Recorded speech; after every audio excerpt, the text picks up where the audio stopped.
بسم اللہ الرحمن الرحیم۔ یہ بہت ہی زبردست اور فائدہ مند دعا ہے اگر کسی کا ایمان عقیدہ درست ہو، بالکل قرآن اور صحیح حدیث کے مطابق اس کا عقیدہ ہو، اور اللہ کے آخری رسول محمد صلی اللہ علیہ وآلہ وسلم کے طریقے پر وہ چل رہا ہو، صحابہ کا انداز ہو، توحید کی دعوت دے رہا ہو، رد شرک کر رہا ہو، مخالفتیں ہو رہی ہوں اور ان مخالفتوں کا مقابلہ کر رہا ہو اللہ کے بھروسے کے اوپر، اور پھر یہ دعا مانگے، یا مقلب القلوب ثبت قلبی علی دینک، اے دلوں کے پھیرنے والے مجھے اپنے دین کے اوپر یعنی دین اسلام کے اوپر میرے دل کو مضبوط کر دے۔ تو پھر بات سمجھ میں آتی ہے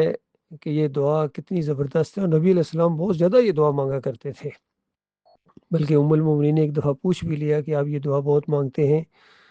تو نبی علیہ السلام نے کہا عائشہ، انسانوں کے دل اللہ کے اس طرح جس طرح دو انگلی کے درمیان جدھر چاہے وہ پھیر دے، تو اس انداز سے اللہ سے دعائیں مانگنا کہ مالک سیدھا راستہ دکھا دیا ہے، دین اسلام کا راستہ، ابراہیم علیہ السلام کا طریقہ، نوح علیہ السلام نے جو انداز اختیار کیا، سارے انبیاء نے توحید کی دعوت دی۔ فرمایا وَلَقَدْ بَعَثْنَا فِي كُلِّ أُمَّةٍ رَسُولًا أَنِ اعْبُدُوا اللَّهَ وَاجْتَنِبُوا الطَّاغُوتَ، کہ ہر نبی ہر رسول نے جس علاقے کے اندر جس دور کے اندر آغاز کیا اصلاح کا،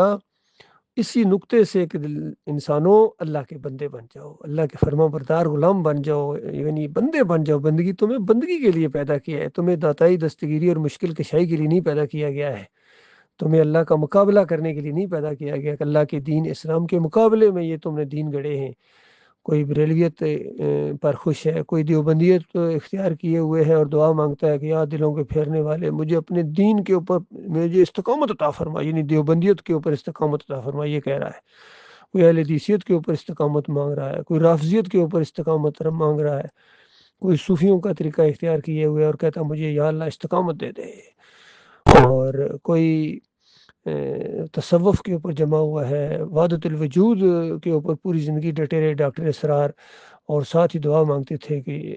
دلوں کے پھیرنے والے مجھے اپنے دین کے اوپر بالکل استقامت عطا فرما۔ تو پھر اللہ نے اس شرک کے اوپر استقامت عطا فرمائی ان کو۔ مودودی صاحب نے جماعت اسلامی کا جو انداز اختیار کیا اور پھر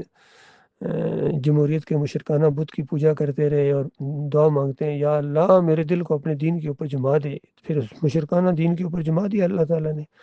یہی حافظ شہید دعائیں مانگ رہا ہے، یہی علی انجینئر دعائیں مانگ رہا ہے، طارق جمیل تو یہی دعا مانگتے ہیں، اور طاہر القادری بھی، فضل الرحمان بھی، خلیل الرحمان بھی، سارے منور سلطان بھی، عبداللہ عمر دورانی بھی یہی دعا مانگتے ہیں، اور کفر و شرک کے اندر لت پت ہیں، کسی میں زیادہ اور کسی میں کم، عربی مولوی ہوں یا اجمی مولوی ہوں۔ ایسے نہیں اللہ تعالیٰ نے ان کے اوپر میزائلوں کی بارش کی کر رہا ہے اور ذلیل و خوار ان کو کر رہا ہے۔ وہ جو کسی نے کہا تھا کہ وہ معزز تھے، یعنی صحابہ کرام اور نبی علیہ السلام کی طرف اشارہ، وہ معزز تھے زمانے میں مسلمان ہو کر، تم خوار ہوئے ہو تار کے قرآن ہو کر۔ یہ قرآن کو چھوڑنے کی وجہ سے ہے، جو قرآن چھوڑے گا وہ فرقوں میں بٹے گا، پھر وہ دین پر اجرت لے گا۔ جب قرآن چھوڑو گے تو پھر نماز پڑھانے کے پیسے لوگے، اذان دینے کے پیسے لوگے، کیونکہ دین کی پھر سمجھ نہیں ہے۔ پھر سجدہ تعظیمی کو قرآن سے ثابت کرنے کی کوشش کرو گے،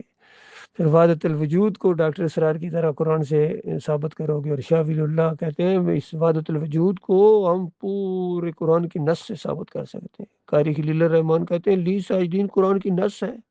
اندازہ لگائیے، کفر و شرک کر رہے ہیں اور کہتے ہیں قرآن کی نص ہے۔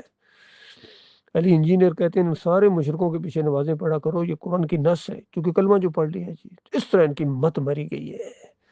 تو اللہ کے بندو دین کو سمجھنے کی کوشش کرو، کفر و شرک کو چھوڑو، پھر یہ دعا مانگو یا مقلب القلوب ثبت قلبی علی دینے، کہ دلوں کے پھیرنے والے مجھے اپنے دین کے اوپر استقامت عطا فرما، یا مصرف القلوب صرف قلبی علی عطاتک۔ یہ بھی ایک دعا اسی انداز سے کہ دلوں کے پھیرنے والے مجھے اپنے دین کے اوپر جما دے اور اپنی اطاعت کے اوپر بھی جما دے، میرے مالک اللہ کا فرما بردار بنو۔ باقی جو اللہ کے نافرمان ہیں، گناہوں کو چھوڑنے کا ارادہ بھی کوئی نہیں ہے ان کا، اور دعا یہی مانگ رہے ہیں یا مقلب القلوب ثبت قلبی علی دینے۔ تو یہ معاملہ ہوتا ہے، ایسے لوگوں کو اللہ ہدایت نہیں دیتا بھائی، ایسوں کے دل نہیں کھلتے، ان کے دل بالکل کڑنے لگتے ہیں جب توحید کی دعوت ان کے سامنے آتی ہے، اس طرح ان کا سینہ بند ہو جاتا ہے۔ اللہ تعالیٰ ہی جس کا سینہ کھولے. یہ ہدایت اللہ کے ہاتھ میں ہے. یہ نہ مال و دولت سے آتی ہے، نہ اونچے حسب نسب سے آتی ہے، نہ پی ایچ ڈی کرنے سے اور ایم فل کرنے سے آتی ہے، نہ زیادہ حدیثیں یاد کرنے سے آتی ہے. یاد رکھیے، نہ قرآن یاد کرنے سے. یہ ہدایت ہے جب اللہ دل کے اندر ڈالتا ہے. جس کا دل اللہ کی طرف رخ کرے، قلب سلیم لے کر جو مالک کے پاس جائے گا، اس کے لیے نعمتیں ہیں، اس کے لیے باغ ہیں. اور باقی سارے ان کافروں مشرکوں جو کفر و شرک کی حمایت کرتے ہیں، توحید کی مخالفت کرتے ہیں، اندازہ لگائیے ان کو ہوش نہیں ہے. اللہ کے وقار اور اللہ کی عزت کا ان کو کوئی لحاظ نہیں ہے. بھائی اللہ ہی کی طرف تو میں بلا رہا ہوں، بتائیے کہ اللہ کے فرما بردار بن جاؤ، نبی علیہ السلام کا طریقہ اختیار کرو. صحابہ کا انداز ہے. تو اس انداز سے یہ دعوت سامنے آئے، پھر بندے کے ماتھے پر شگنے پڑیں، تو بتاؤ اور کافری کیا ہے.